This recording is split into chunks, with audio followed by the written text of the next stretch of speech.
ನನ್ನ ಎಷ್ಟೋ ದಿನದ ಕನಸಾಗಿತ್ತು ಮಂತ್ರಾಲಯಕ್ಕೆ ಹೋಗಿ ರಾಯರ ದರ್ಶನವನ್ನು ಪಡಿಬೇಕು ಅಂತ. ಶ್ರೀ ಗುರು ರಾಘವೇಂದ್ರ ಸ್ವಾಮಿ ಬೃಂದಾವನ ಆಗಿರುವಂತಹ ಈ ಸ್ಥಳ ಮಂಚಾಲೆ ಅನ್ನೋ ಗ್ರಾಮ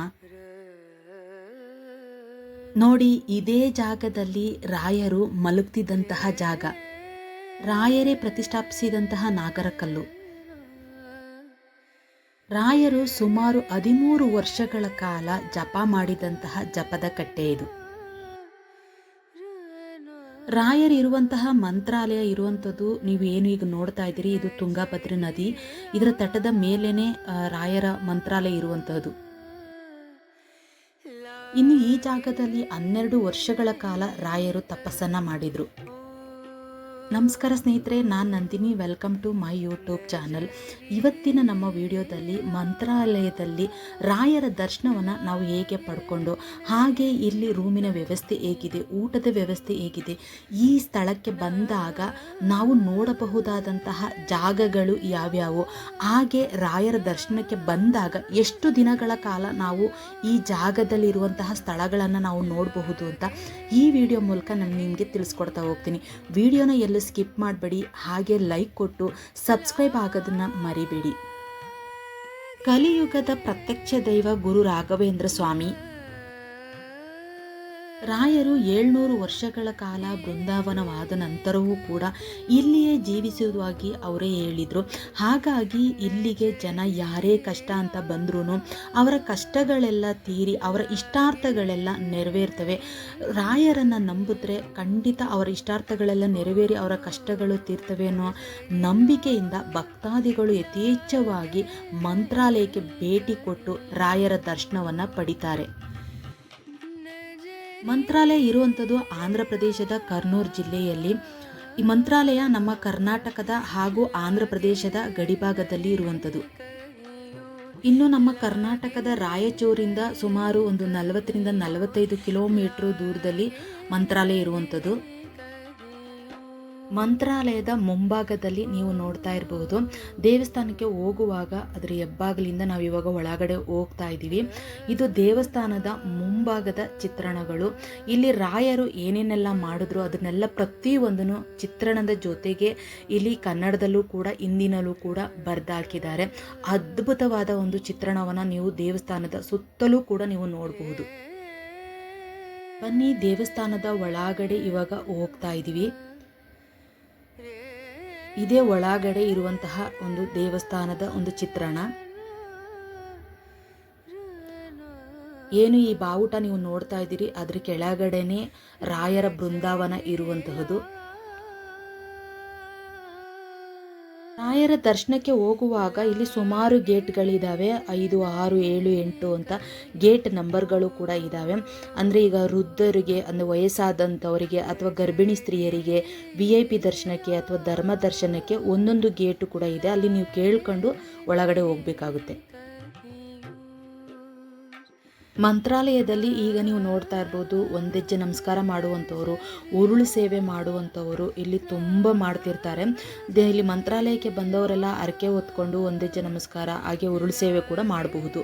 ಹಾಗೆ ತುಲಾಭಾರ ಕೂಡ ಇಲ್ಲಿ ನಾವು ಕೊಡಬಹುದು, ಅಥವಾ ನಾವು ಅನ್ನ ಪ್ರಸಾದಕ್ಕೆ ದುಡ್ಡನ್ನಾದರೂ ಕೊಡಬಹುದು. ಏನು ನೀವು ನೋಡ್ತಾ ಇದ್ದೀರಿ, ಗೇಟ್ ನಂಬರ್ 7. ಇದರಲ್ಲಿ 7 ಗೇಟಲ್ಲಿ VIP ದರ್ಶನವನ್ನು ನಾವು ಮಾಡಬಹುದು. ಹಾಗೆ 5ರಲ್ಲಿ ಸರ್ವದರ್ಶನ, 8ರಲ್ಲಿ ವೃದ್ಧರು, ಅಂಗವಿಕಲರು, ಗರ್ಭಿಣಿ ಸ್ತ್ರೀಯರಿಗೆ ಒಂದು ಸ್ಪೆಷಲ್ ದರ್ಶನವನ್ನು ನೀಡಲಾಗುತ್ತೆ. ಅಲ್ಲಿ ಕೇಳಬೇಕು, ಅಲ್ಲಿ ಕೇಳಿದರೆ ಹೇಳ್ತಾರೆ, ಆದರೂ ಕೇಳಿಕೊಂಡು ನಾವು ದರ್ಶನವನ್ನು ಮಾಡಬೇಕಾಗುತ್ತೆ.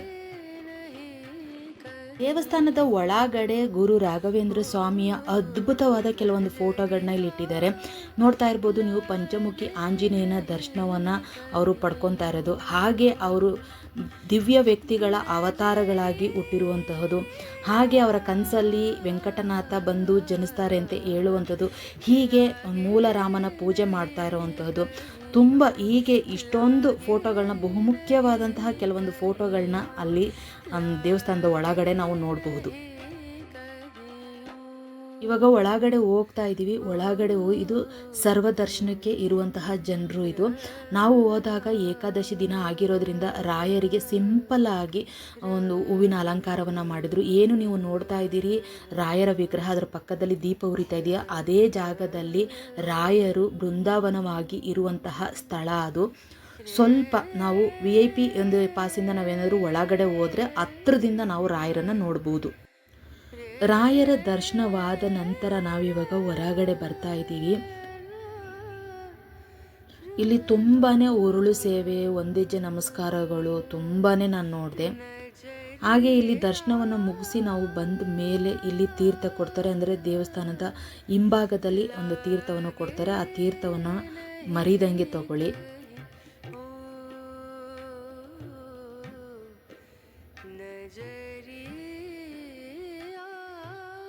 ದೇವಸ್ಥಾನದ ಒಳಭಾಗದಲ್ಲಿ ಸ್ವಲ್ಪ ಮುಂದೆ ಬಂದರೆ ನೀವು ಏನು ನೋಡ್ತಾ ಇದ್ದೀರಿ, ಗುರು ರಾಘವೇಂದ್ರ ಸ್ವಾಮಿಯ ಮ್ಯೂಸಿಯಂ ಇದೆ. ಅದನ್ನು ತಪ್ಪದೆ ನೋಡ್ಕೊಂಡು ಬನ್ನಿ, ಚೆನ್ನಾಗಿದೆ. ಅಂದರೆ ದೇವಸ್ಥಾನದ ಒಂದು ಚಿತ್ರಣವನ್ನು ಹೇಗಿದೆ ಅನ್ನೋದನ್ನು ಇಲ್ಲಿ ಮಾಡಿ ಇಟ್ಟಿದ್ದಾರೆ, ಅದನ್ನು ಕೂಡ ನಾವು ನೋಡಬಹುದು.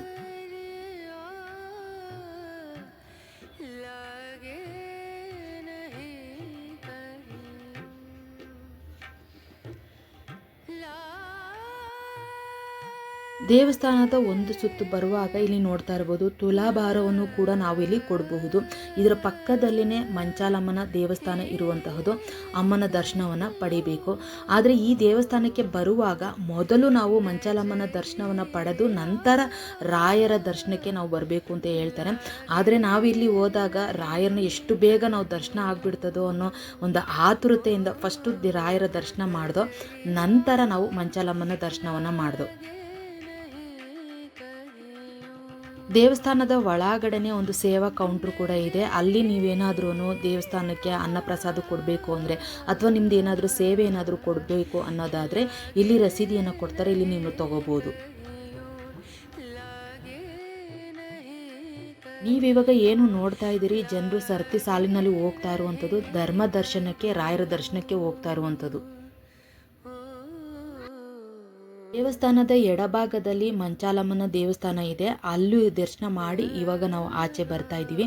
ಇಲ್ಲಿ ಯಾವುದೇ ಮೊಬೈಲನ್ನು ನಾವು ಒಳಗಡೆ ತೊಗೊಂಡೋಗಿ ಫೋಟೋ ತೆಗೆಯೋ ಹಾಗಿಲ್ಲ. ಹಾಗಾಗಿ ಮಂಚಾಲಮ್ಮನ ಹಾಗೆ ರಾಯರ ದರ್ಶನ ಮಾಡಿಕೊಂಡು ನಾವಿಲ್ಲಿ ಆಚೆ ಬರ್ತಾ ಇದ್ದೀವಿ. ರಾಯರು ಬೃಂದಾವನವಾಗಿ ನಂತರ ಈ ಜಾಗದಲ್ಲಿ ನೆಲೆಸಿದ ಮೇಲೆ ಈ ಜಾಗಕ್ಕೆ ಮಂತ್ರಾಲಯ ಅಂತ ಹೆಸರು ಬರ್ತದೆ. ಅದಕ್ಕೂ ಮುಂಚೆ ಮಂಚಾಲೆ ಅನ್ನುವ ಇದು ಗ್ರಾಮ. ಇದು ಮಂಚಾಲಮ್ಮ ಈ ಗ್ರಾಮದ ಬಹುಮುಖ್ಯ ದೇವತೆಯಾಗಿರ್ತಾರೆ. ಈಗೇನು ನೀವು ನೋಡ್ತಾ ಇದ್ದೀರಿ ಇದೇ ದೇವತೆ ಮಂಚಾಲಮ್ಮನ ಒಂದು ದೇವಸ್ಥಾನ. ರಾಯರು ಮಂಚಾಲಮ್ಮನನ್ನ ಪೂಜಿಸಿ ಈ ಜಾಗದಲ್ಲಿ ಬೃಂದಾವನ ಆಗೋದಕ್ಕೆ ಮಂಚಾಲಮ್ಮ ಈ ಜಾಗವನ್ನು ಬಿಟ್ಕೊಡ್ತಾರೆ. ಹಾಗಾಗಿ ರಾಯರ ದರ್ಶನಕ್ಕೆ ಬಂದಾಗ ಮೊದಲು ನಾವು ಮಂಚಾಲಮ್ಮನ ದರ್ಶನವನ್ನು ಪಡೆದು ನಂತರ ರಾಯರ ದರ್ಶನವನ್ನು ಪಡಿಬೇಕು ಅನ್ನೋದು ವಾಡಿಕೆ. ನೀವೇನಾದರೂ ಮಂತ್ರಾಲಯಕ್ಕೆ ಬಂದರೆ ಮೊದಲು ಮಂಚಾಲಮ್ಮನ ದರ್ಶನವನ್ನು ಪಡೆದು ನಂತರ ರಾಯರ ದರ್ಶನವನ್ನು ಪಡಿಬಹುದು. ರಾಯರ ಬಹುಮುಖ್ಯವಾದ ಮಂತ್ರವನ್ನು ನಾವು ಮಂತ್ರಾಲಯಕ್ಕೆ ಬಂದಾಗ ಪ್ರತಿಯೊಂದು ಜಾಗದಲ್ಲೂ ನಾವು ನೋಡ್ಬೋದು. ಪೂಜ್ಯಾಯ ರಾಘವೇಂದ್ರಾಯ ಸತ್ಯಧರ್ಮ ರಥಾಯ ಚ ಭಜತಾಂ ಕಲ್ಪವೃಕ್ಷಾಯ ನಮತಾಂ ಕಾಮಧೇನುವೆ. ರಾಯರು ಓಡಾಡಿದಂತಹ ಜಾಗ, ರಾಯರು ನೆಲೆಸಿದಂತಹ ಜಾಗ ಮಂತ್ರಾಲಯ. ರಾಯರ ದರ್ಶನವನ್ನು ಪಡೆದು ನಾವು ಬಲಭಾಗಕ್ಕೆ ಬಂದಾಗ ನೋಡ್ತಾ ಇರ್ಬೋದು, ಇಲ್ಲಿ ತುಂಬ ಶಾಪ್ಗಳಿದ್ದಾವೆ. ದೇವರ ಫೋಟೋವನ್ನು ಅಂದರೆ ರಾಯರ ಫೋಟೋಗಳನ್ನು ತೊಗೋಬೋದು. ಅದರಲ್ಲಿ ನಂಗೆ ತುಂಬ ಇಷ್ಟವಾಗಿದ್ದು ರಾಘವೇಂದ್ರ ಸ್ವಾಮಿ ಅಂದರೆ ರಾಯರು ಮೂಲರಾಮನನ್ನು ಪೂಜಿಸುವಂಥದ್ದು ನಂಗೆ ತುಂಬ ಇಷ್ಟವಾದಂತಹ ಫೋಟೋ ಅದು. ರಾಯರ ಮೊದಲ ಹೆಸರು ವೆಂಕಟನಾಥ ಅಂತ ಇರುತ್ತೆ. ಮೂಲರಾಮನ ಅನುಗ್ರಹದಂತೆ ರಾಘವೇಂದ್ರ ಸ್ವಾಮಿ ಅಂತ ಹೆಸರು ಬರುತ್ತೆ. ರಾ ಎಂದರೆ ಪಾಪಗಳ ಪರ್ವತಗಳನ್ನು ನಾಶ ಮಾಡುತ್ತಾರೆ. ಗ ಎಂದರೆ ಆಳವಾದ ಬೇರೂರಿರುವ ಭಕ್ತಿಯನ್ನು ನೀಡುತ್ತಾರೆ. ವೇ ಅಂದರೆ ಜೀವನ ಮತ್ತು ಮರಣದ ಚಕ್ರದಿಂದ ತ್ವರಿತ ಮುಕ್ತಿಯನ್ನು ನೀಡುತ್ತಾರೆ. ದ್ರಾ ಎಂದರೆ ಭಗವಂತನ ದರ್ಶನವನ್ನು ಅನುಗ್ರಹಿಸುತ್ತಾರೆ. ಇದೇ ರಾಘವೇಂದ್ರ ಸ್ವಾಮಿಯ ಹೆಸರಿನ ಅರ್ಥವಾಗಿರುತ್ತದೆ. ನಮ್ಮ ಜೀವನದಲ್ಲಿ ನೋಡಲೇಬೇಕಾದಂತಹ ಒಂದು ಜಾಗ ಮಂತ್ರಾಲಯ. ಮಂತ್ರಾಲಯಕ್ಕೆ ಬಂದು ರಾಯರ ಒಂದು ಸಲ ನಾವು ದರ್ಶನ ಮಾಡಿದ್ರು ನಮ್ಮ ಪಾಪಗಳೆಲ್ಲ ಕಳೆದು ಹೋಗಿ ನಮ್ಮ ಕಷ್ಟಗಳೆಲ್ಲ ದೂರವಾಗ್ತವೆ ಅನ್ನುವ ನಂಬಿಕೆ ಇದೆ. ರಾಯರ ದರ್ಶನವನ್ನು ಪಡೆದು ನಾವು ಬಲಭಾಗಕ್ಕೆ ಸ್ವಲ್ಪ ದೂರ ಮುಂದೆ ಬಂದರೆ ಇಲ್ಲಿ ಅನ್ನಪ್ರಸಾದವನ್ನು ಕೊಡುವಂತಹ ಭೋಜನಾಲಯ ಇದೆ. ಇಲ್ಲಿ ಬಂದಂಥ ಭಕ್ತಾದಿಗಳಿಗೆ ಅನ್ನ ಪ್ರಸಾದವನ್ನು ನೀಡಲಾಗುತ್ತೆ. ನಾವು ಹೋಗಿರುವ ದಿನ ಏಕಾದಶಿ ಆಗಿರೋದ್ರಿಂದ ಏಕಾದಶಿ ದಿನಗಳಲ್ಲಿ ಹಾಗೆ ಗ್ರಹಣಗಳ ಕಾಲದಲ್ಲಿ ಇಲ್ಲಿ ಅನ್ನ ಪ್ರಸಾದವನ್ನು ಭಕ್ತರಿಗೆ ನೀಡೋದಿಲ್ಲ. ಇಲ್ಲಿ ಒಂದು ಬೋರ್ಡನ್ನು ಹಾಕಿದ್ದಾರೆ, ಆ ಬೋರ್ಡಲ್ಲೂ ಕೂಡ ಅದನ್ನೇ ಬರೆದಿದ್ದಾರೆ, ಏಕಾದಶಿ ಗ್ರಹಣ ಇತ್ಯಾದಿ ದಿನಗಳಲ್ಲಿ ಭೋಜನದ ವ್ಯವಸ್ಥೆ ಇಲ್ಲಿ ಇರುವುದಿಲ್ಲ ಅಂತ. ಹಾಗೆ ಅನ್ನದ ಒಂದು ಪ್ರಾಮುಖ್ಯತೆ ಏನು ಅನ್ನೋದನ್ನು ಕೂಡ ಈ ಬೋರ್ಡಲ್ಲಿ ಬರೆದಿದ್ದಾರೆ. ಮಂತ್ರಾಲಯದಲ್ಲಿ ರೂಮಿನ ವ್ಯವಸ್ಥೆ ಈಗ ನೀವು ನೋಡ್ತಾ ಇರ್ಬೋದು. ಇಲ್ಲಿ ಕರ್ನಾಟಕ ರಾಜ್ಯದ ವಸತಿ ಕಡೆಯಿಂದ ನಮ್ಮ ರೂಮ್ ತೊಗೋಬೋದು, ಆದರೆ ಎಲ್ಲದು ಆನ್ಲೈನಲ್ಲೇ ನಾವು ಬುಕ್ ಮಾಡ್ಕೋಬೇಕು. ಇನ್ನು ಮಠದ ವತಿಯಿಂದ ಕಡಿಮೆ ದುಡ್ಡಿನಲ್ಲಿ ಇಲ್ಲಿ ರೂಮ್ಗಳು ಕೂಡ ಸಿಕ್ಕುತ್ತೆ. 300 ರೂಪಾಯಿಂದನೂ ಕೂಡ ರೂಮ್ಗಳು ಸಿಗ್ತವೆ. ಆದರೆ ಎಲ್ಲವೂ ಮುಂಚೆನೇ ಆನ್ಲೈನಲ್ಲೇ ನಾವು ಬುಕ್ ಮಾಡ್ಕೊಂಡು ಬಂದರೆ ಒಳ್ಳೆಯದು. ಇಲ್ಲಿ ಬಂದು ಕೇಳಿದ್ರೆ ಇಲ್ಲಿ ಇಲ್ಲ ರೂಮ್ಗಳು ಅಂತ ಹೇಳ್ತಾರೆ. ಹಾಗೆ ಸ್ವಲ್ಪ ದೂರ ಅಂದರೆ ಒಂದು ದೇವಸ್ಥಾನದಿಂದ ಸ್ವಲ್ಪ ದೂರದಲ್ಲಿ ಹೋದರೆ AC ನಾನ್ ACಯಿಂದ 1500ದಿಂದನೇ ಸ್ಟಾರ್ಟ್ ಆಗುತ್ತೆ. ಹಾಗಾಗಿ ಇಲ್ಲಿ ನೀವು ಆನ್ಲೈನಲ್ಲಿ ಬುಕ್ ಮಾಡ್ಕೊಂಡು ಬಂದ್ರೇ ಒಳ್ಳೆಯದು. ಇಲ್ಲಿ ಬಂದು ರೂಮ್ನ ನಾವು ತೊಗೊತೀವಿ ಅನ್ನೋದಾದರೆ ಸ್ವಲ್ಪ ಜಾಸ್ತಿ ಆಗುತ್ತೆ. 1500 ಮೇಲೇ ಇಲ್ಲಿ ರೂಮ್ಗಳನ್ನ ಕೊಟ್ಟು ತೊಗೋಬೇಕಾಗುತ್ತೆ. ನೀವೀಗೇನು ನೋಡ್ತಾ ಇದ್ದೀರಿ ಇದು ತುಂಗಭದ್ರಾ ಬ್ರಿಡ್ಜ್. ಇದು ಇದೇ ಕರ್ನಾಟಕ ಹಾಗೆ ಆಂಧ್ರ ಪ್ರದೇಶದ ಒಂದು ಬಾರ್ಡರಲ್ಲಿ ಇರುವಂಥದ್ದು, ಗಡಿಭಾಗದಲ್ಲಿ ಇರುವಂತಹ ಒಂದು ಬ್ರಿಡ್ಜ್ ಇದು.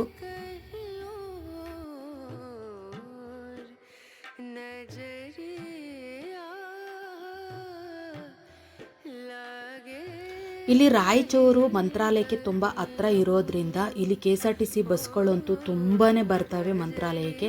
ನಾವು ರಾಯಚೂರಿಂದನೂ ಕೂಡ ನಾವು ಬರಬಹುದು. ಇವಾಗ ನಾವಿಲ್ಲಿ ಏಕಶಿಲಾ ಬೃಂದಾವನಕ್ಕೆ ನಾವಿಲ್ಲಿ ಬಂದಿದ್ದೀವಿ. ಇಲ್ಲಿ ಸುಮಾರು ಅಪ್ಪಣ್ಣಾಚಾರ್ಯರು ಅಂದರೆ ಗುರು ರಾಘವೇಂದ್ರ ಸ್ವಾಮಿಯ ಪರಮ ಶಿಷ್ಯರು ಅಪ್ಪಣ್ಣಾಚಾರ್ಯರು ಇದ್ದಂತಹ ಜಾಗ ಇದು. ಗುರು ರಾಘವೇಂದ್ರ ಸ್ವಾಮಿಯವರು ಸುಮಾರು 13 ವರ್ಷಗಳ ಕಾಲ ಈ ಜಾಗದಲ್ಲಿ ತಪಸ್ಸನ್ನು ಮಾಡಿದ್ರಂತೆ. ಮೊದಲಿಗೆ ನಾವು ಕೈಕಾಲನ್ನು ತೊಳೆಯೋದಕ್ಕೆ ಈ ತುಂಗಭದ್ರಾ ನದಿಗೆ ಹೋಗಿ ನಾವು ತೊಳಿಬೋದಿತ್ತು. ಈಗ ಅಲ್ಲಿ ಮೊಸಳೆ ಬಂದಿರೋದ್ರಿಂದ ಆ ಜಾಗನ ಕ್ಲೋಸ್ ಮಾಡಿದ್ದಾರೆ. ಸ್ವಲ್ಪ ನೀರನ್ನು ವ್ಯವಸ್ಥೆ ಮಾಡಿದ್ದಾರೆ. ಮೇಲ್ಗಡೆ ನಲ್ಲಿನಲ್ಲಿ ನಾವು ಕೈಕಾಲು ತೊಳೆದು ನಾವು ಈ ಜಾಗದ ಒಳಗಡೆ ಅಂದರೆ ಏಕಶಿಲಾ ಬೃಂದಾವನ ನೋಡೋದಕ್ಕೆ ಒಳಗಡೆ ಹೋಗ್ಬೋದು.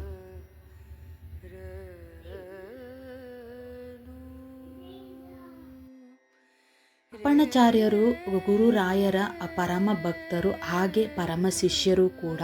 ಹಾಗಾಗಿ ಅವರು ಹೋಗಿ ಮಂತ್ರಾಲಯಕ್ಕೆ ಹೋಗಿ ಪೂಜೆ ಮಾಡಬೇಕು ಅಂದಾಗ ತುಂಗಭದ್ರಾ ನದಿಯನ್ನು ದಾಟಿ ಆ ಕಡೆ ಹೋಗಿ ಅವರು ಪೂಜೆ ಮಾಡಬೇಕಾಗುತ್ತೆ. ಕೆಲವೊಂದು ಬಾರಿ ಆ ಜಾಗಕ್ಕೆ ಅವರು ಹೋಗಿ ಪೂಜೆ ಮಾಡೋದಕ್ಕೆ ನದಿ ನೀರು ತುಂಬ ಇರುವಾಗ ಅವರು ದಾಟಿ ಹೋಗೋದಕ್ಕೆ ಆಗೋದಿಲ್ಲ ಅಂತ ರಾಯರ ಅನುಗ್ರಹದಂತೆ ಅವರ ಆಸೆಯಂತೆ ಇಲ್ಲಿ ಏಕಶಿಲಾ ಬೃಂದಾವನವನ್ನು ಅವರೇ ಅಪ್ಪಣ್ಣಾಚಾರ್ಯರು ಇಲ್ಲಿ ನಿರ್ಮಿಸಿದ್ದಾರೆ. ಏನು ನೀವು ನೋಡ್ತಾ ಇದ್ದೀರಿ ಇದೇ ಏಕಶಿಲಾ ಬೃಂದಾವನ. ರಾಯರು ಬೃಂದಾವನ ಆದ ನಂತರ ಅಪ್ಪಣ್ಣಾಚಾರ್ಯರು ಪೂಜಿಸುವ ಸಮಯದಲ್ಲಿ ರಾಯರು ಈ ಜಾಗದಲ್ಲಿ ಅವರಿಗೆ ದರ್ಶನವನ್ನು ಕೊಡ್ತಾ ಇದ್ರಂತೆ. ಇನ್ನು ಏಕಶಿಲಾ ಬೃಂದಾವನದ ಹಿಂಭಾಗದಲ್ಲಿ ರಾಯರು ಜಪ ಮಾಡ್ತಿದ್ದಂತಹ ಜಪದ ಕಟ್ಟೆ ಇದು, ಅರಳಿ ಕಟ್ಟೆ ನೀವು ನೋಡ್ತಾ ಇರ್ಬೋದು. ಯಾರು ಮುಟ್ಟಬಾರ್ದು ಅಂತ ಅದನ್ನು ಸೇಫ್ಟಿಯಾಗಿ ಇಟ್ಟಿದ್ದಾರೆ.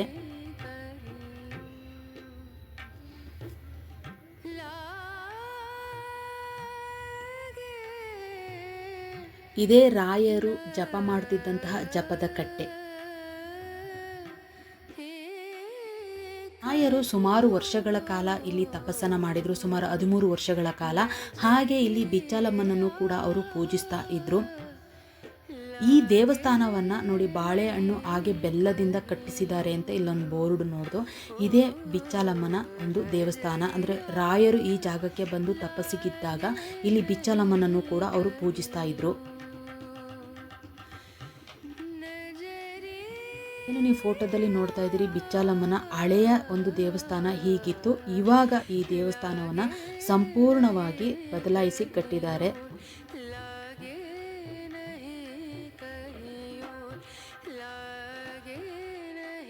ಅಪ್ಪಣ್ಣಾಚಾರ್ಯರು ಹಾಗೆ ಗುರು ರಾಘವೇಂದ್ರ ಸ್ವಾಮಿಯ ಒಂದು ಅದ್ಭುತವಾದ ಗುರು ಶಿಷ್ಯರ ಬಾಂಧವ್ಯವನ್ನು ನೀವಿಲ್ಲಿ ನೋಡಬಹುದು. ಅದನ್ನು ಚಿತ್ರಣದ ಮೂಲಕ ಇಲ್ಲಿ ಚಿತ್ರಿಸಿದ್ದಾರೆ. ಹಾಗೆ ರಾಯರಿಗೆ ಬಳಸುತ್ತಿದ್ದಂತಹ ಒರಳು ಕಲ್ಲನ್ನು ನಾವಿಲ್ಲಿ ಈ ಜಾಗದಲ್ಲಿ ನಾವು ನೋಡಬಹುದು. ಅಂದರೆ ಅವರ ಅಡಿಗೆಗೆ ಮಾಡೋದಕ್ಕೆ ಬಳಸುತ್ತಿದ್ದಂತಹ ಒರಳು ಕಲ್ಲಿದು. ಇನ್ನು ನಾವಿಲ್ಲಿ ಅಪ್ಪಣಾಚಾರ್ಯರ ಮನೆಗೆ ಬಂದಿದ್ದೀವಿ. ಅಂದರೆ ರಾಯರ ಪರಮ ಭಕ್ತ ಪರಮ ಶಿಷ್ಯರು ಅಪ್ಪಣಾಚಾರ್ಯರು. ಇದೇ ಮನೆಯಲ್ಲಿ ರಾಯರು ಸುಮಾರು 12-13 ವರ್ಷಗಳ ಕಾಲ ಈ ಮನೆಯಲ್ಲೇ ನೆಲೆಸಿರ್ತಾರೆ. ನೀವು ಏನು ನೋಡ್ತಾ ಇದ್ರಿ ಇದೇ ಜಾಗದಲ್ಲಿ ಅವರು ಮಲಗ್ತಿದ್ದಂತಹ ಜಾಗ. ಹಾಗೆ ಅವರೇ ಕೈಯಿಂದ ಪ್ರತಿಷ್ಠಾಪಿಸಿದಂತಹ ನಾಗರ ಕಲ್ಲು. ಇಲ್ಲಿ ನಾಗರ ದೋಷ ಏನಾದ್ರು ಇದ್ದರೆ ಅವರೇ ಕೇಳ್ತಾರೆ. ನಾಗರ ದೋಷ ಏನಾದ್ರು ಇದ್ದರೆ ಇಲ್ಲಿ ನಾವು ಪೂಜೆಯನ್ನು ಕೂಡ ಕೊಡಬಹುದು. ಹಾಗೆ ಈ ಮನೆಯಲ್ಲಿ ಒಂದು ರಾಯರ ಜೀವನ ಚರಿತ್ರೆಯನ್ನೇ ಇಲ್ಲಿ ಚಿತ್ರಣವನ್ನು ನಾವು ನೋಡ್ಬೋದು. ಎಷ್ಟೊಂದು ಫೋಟೋಸ್ಗಳನ್ನ ಇಲ್ಲಿ ಇಟ್ಟಿದ್ದಾರೆ. ಎಲ್ಲ ಫೋಟೋಸಲ್ಲೂ ಕೂಡ ರಾಯರು ಈ ಜಾಗಕ್ಕೆ ಬಂದಾಗ ಅವರ ಜೀವನದ ಪ್ರತಿಯೊಂದು ಹಂತವನ್ನು ಕೂಡ ಆ ಫೋಟೋದಲ್ಲಿ ನಾವು ನೋಡ್ಬೋದು. ಇದೇ ಜಾಗದಲ್ಲಿ ರಾಯರು ಮಲಗ್ತಾ ಇದ್ದು.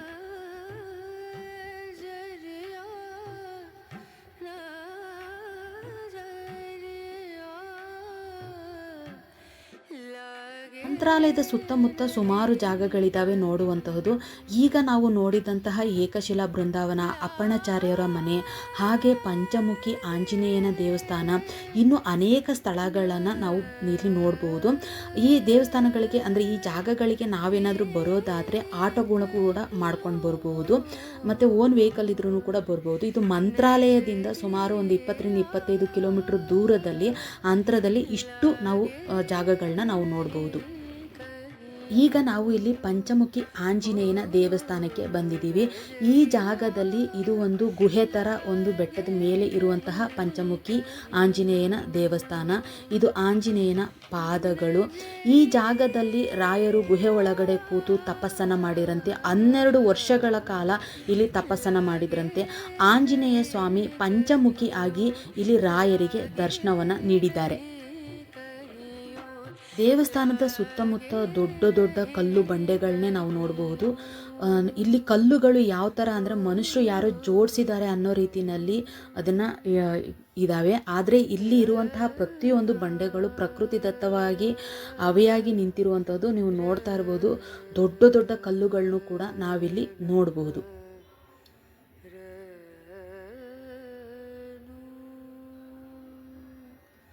ಪಂಚಮುಖಿ ಆಂಜನೇಯ ಸ್ವಾಮಿಯನ್ನು ಹೇಗೆ ರಾಯರು ಬಂದು ಇಲ್ಲಿ ನೆಲೆಸಿದ್ರು ಅಂತ 16ನೇ ಶತಮಾನದಲ್ಲಿ ಒಂದು ಗುಹೆಯಲ್ಲಿ ರಾಘವೇಂದ್ರ ಸ್ವಾಮಿ 12 ವರ್ಷಗಳ ಕಾಲ ತಪಸ್ಸನ್ನು ಮಾಡಿದ್ರು ಅಂತ ಈಗ ನಾನು ಏನು ಹೇಳಿದ್ನೋ ಅದನ್ನೇ ಈ ಬೋರ್ಡಲ್ಲಿ ಬರೆದು ಹಾಕಿದ್ದಾರೆ. ಅದನ್ನು ಕೂಡ ನಾವು ನೋಡಬಹುದು. ಇನ್ನು ಆ ಪಂಚಮುಖಿ ಆಂಜನೇಯ ಸ್ವಾಮಿಯ ದರ್ಶನವಾದ ನಂತರ ಇಲ್ಲಿ ಅವರು ಬಳಸುತ್ತಿದ್ದಂತಹ ಪಾದರಕ್ಷೆಗಳನ್ನು ನಾವು ನೋಡಬಹುದು. ಈಗ ಏನು ನೀವು ನೋಡ್ತಾ ಇದ್ದೀರಿ ಇದು ಪಂಚಮುಖಿ ಆಂಜನೇಯ ಉಪಯೋಗಿಸುತ್ತಿದ್ದಂತಹ ಪಾದರಕ್ಷೆಗಳು. ನೋಡಿ ದರ್ಶನವನ್ನು ಪಡ್ಕೊಳ್ಳಿ.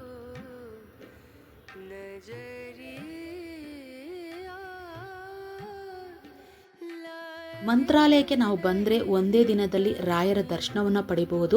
ಹಾಗೆ ಸುತ್ತಮುತ್ತಲ ಸ್ಥಳಗಳನ್ನು ಕೂಡ ನಾವು ನೋಡಬಹುದು. ಇನ್ನೂ ನೋಡಬಹುದು ಅಂದರೆ ಅಭಯಾಂಜನೇಯ, ವೆಂಕಟೇಶ್ವರ ದೇವಸ್ಥಾನ, ಹಾಗೆ ಲಕ್ಷ್ಮೀ ದೇವಸ್ಥಾನ ಕೂಡ ಈ ಜಾಗದಲ್ಲಿ ನೋಡಬಹುದು ನಾವು. ಈ ವಿಡಿಯೋ ಎಲ್ಲರಿಗೂ ಇಷ್ಟ ಆಯಿತು ಅಂತ ಅನ್ಕೋತೀನಿ. ಗುರು ರಾಘವೇಂದ್ರ ಸ್ವಾಮಿ ಪ್ರತಿಯೊಬ್ಬರಿಗೂ ಒಳ್ಳೆಯದನ್ನು ಮಾಡಲಿ ಅಂತ ಹೇಳ್ತಾ ವಿಡಿಯೋನ ಮುಗಿಸ್ತಾ ಇದ್ದೀನಿ. ಯಾರಿಗೆಲ್ಲ ಇಷ್ಟ ಆಯಿತು ದಯವಿಟ್ಟು ಲೈಕ್ ಕೊಡಿ. ಯಾರೆಲ್ಲ ಸಬ್ಸ್ಕ್ರೈಬ್ ಆಗದಲ್ಲೇ ವಿಡಿಯೋ ನೋಡ್ತಾ ಇದ್ದೀರಿ ದಯವಿಟ್ಟು ಸಬ್ಸ್ಕ್ರೈಬ್ ಮಾಡ್ಕೊಂಡು ವಿಡಿಯೋ ನೋಡಿ ಅಂತ ಹೇಳ್ತಾ ಮುಂದಿನ ವಿಡಿಯೋದೊಂದಿಗೆ ನಿಮ್ಮೊಂದಿಗೆ ಬರ್ತೀನಿ.